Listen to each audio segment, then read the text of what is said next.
ৰাইজৰ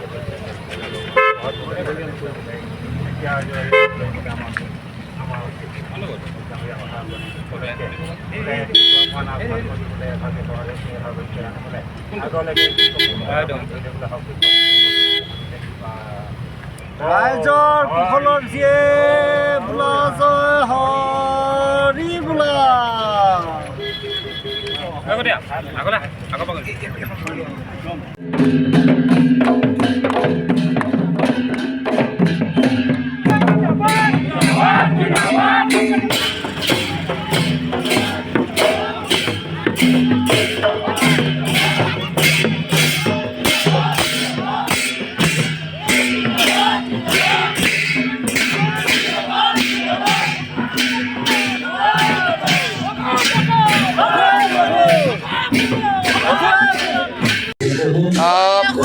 অসম জাতীয় পৰিষদৰ চৰাইদেউ জিলা সমিতিৰ উদ্যোগত আজি আমাৰ দলৰ কৰ্মী সভা অনুষ্ঠিত হৈছে।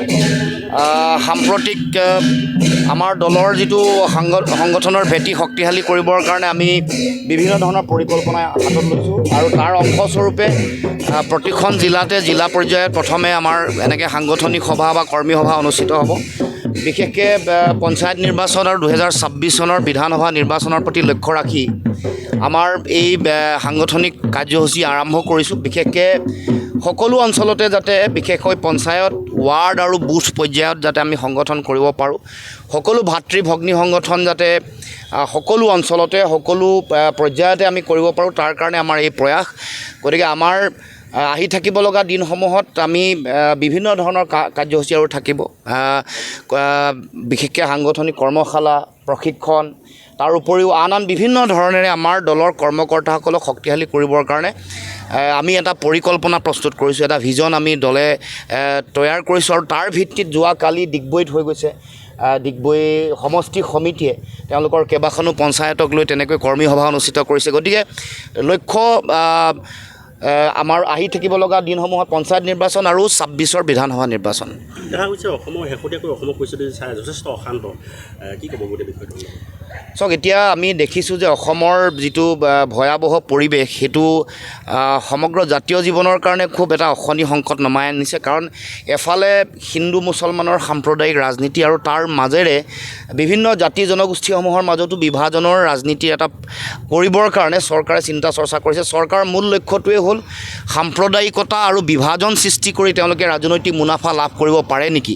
কাৰণ 2024 চনৰ লোকসভা নিৰ্বাচনত তেওঁলোকে যিটো ফলাফল দেখিলে, বিশেষকৈ যোৰহাট লোকসভা সমষ্টি নিৰ্বাচনৰ ফলাফল, ডিব্ৰুগড় লোকসভা সমষ্টিত তেওঁলোকে ভোট পোৱা, তেওঁলোকৰ ভোটৰ হাৰ আৰু মানুহৰ মাইণ্ডছেট আৰু মুড এইটো দেখাৰ পাছত বিজেপিয়ে এতিয়া মানুহৰ মাজত তেওঁলোকৰ ৰাজনৈতিক বৈতৰণি 26ত পাৰ হ'বলৈ মূল অস্ত্ৰ হিচাপে ব্যৱহাৰ কৰিছে সাম্প্ৰদায়িকতা, বিভাজন, মানুহৰ মাজত সংঘাত, ভাতৃঘাতী সংঘৰ্ষ, গোষ্ঠী সংঘৰ্ষ সৃষ্টি কৰি যাতে তেওঁলোকে ভোট ভাগ কৰি তেওঁলোকে ৰাজনৈতিকভাৱে বৈতৰণি পাৰ হ'ব পাৰে, তাৰ কাৰণে তেওঁলোকে চেষ্টা অব্যাহত ৰাখিছে। কিন্তু আমি আমাৰ ফালৰ পৰা ইতিমধ্যে উল্লেখ কৰিছোঁ যে অসমৰ মানুহৰ সাতাম পুৰুষীয়া ঐক্য, সমন্বয়, সম্প্ৰীতিৰ যিটো ভেটি এইটো আমি ধৰি ৰাখিব লাগিব। তাৰ লগে লগে খিলঞ্জীয়া জাতি জনগোষ্ঠী, ভাষা ভাষী, ধৰ্মাৱলম্বী লোকৰ তেওঁলোকৰো অধিকাৰ সুৰক্ষিত কৰিব লাগিব।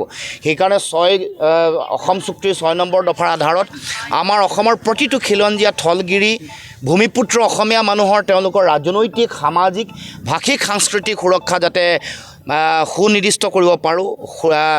আমি পৰৱৰ্তী দিনসমূহত সেই লক্ষ্যৰে আমি আমাৰ ৰাজনৈতিক সংগ্ৰামো অব্যাহত ৰাখিম, এই কথা আমি উল্লেখ কৰিছোঁ। আৰু চৰকাৰকো ক'ব খুজিছোঁ যে প্ৰকৃততে যদি খিলঞ্জীয়া মানুহক যদি ৰক্ষা কৱচ দিয়ে বা ৰক্ষা কৰিব খুজিছে, তেতিয়াহ'লে অসম চুক্তিৰ 6 নম্বৰ দফা, 6 জনগোষ্ঠীৰ জনজাতিকৰণ, অসম চুক্তিৰ প্ৰতিটো দফা কাৰ্যকৰী কৰি ৰূপায়ণ কৰি তেওঁলোকে খিলঞ্জীয়া মানুহসকলক ন্যায় প্ৰদান কৰক আৰু তেওঁলোকৰ অধিকাৰ সুৰক্ষিত কৰক। শেহতীয়াকৈ বিধানসভাত যি মুখ্যমন্ত্ৰীয়ে বক্তব্য দিছিলে, গোষ্ঠীগত যি এটা স্পষ্ট এটা ৰূপ দেখা গৈছিলে উজনি অসমত মুছলমানসকলৰ যিটো আধিপত্যৰ বিষয়ে, মুখ্যমন্ত্ৰী হিচাপে দায়বদ্ধ থাকি সাংবিধানিক উলংঘা কৰিছে নেকি ক'ব? নহয়, নিশ্চয় সাংবিধানক উলংঘা কৰিছে। কাৰণ এখন অসম, ইয়াত অসমত উজনি, নামনি, বৰাক, ব্ৰহ্মপুত্ৰ, পাহাৰ, ভৈয়াম, জনজাতি জনগোষ্ঠী সকলোৰে যিটো অধিকাৰ এইটো ৰক্ষা কৰাটো মুখ্যমন্ত্ৰীৰ দায়িত্ব। মুখ্যমন্ত্ৰীয়ে শপত যিটো লৈছে, শপতনামা আপোনালোকে চাব, যাতে কোনো কাৰণতে বিভেদ সৃষ্টি নহয়, কোনো কাৰণতে কাৰো স্বাৰ্থ যাতে বিঘ্নিত নহয় তাৰ কাৰণে সংবিধানৰ শপত মুখ্যমন্ত্ৰীয়ে লৈছে।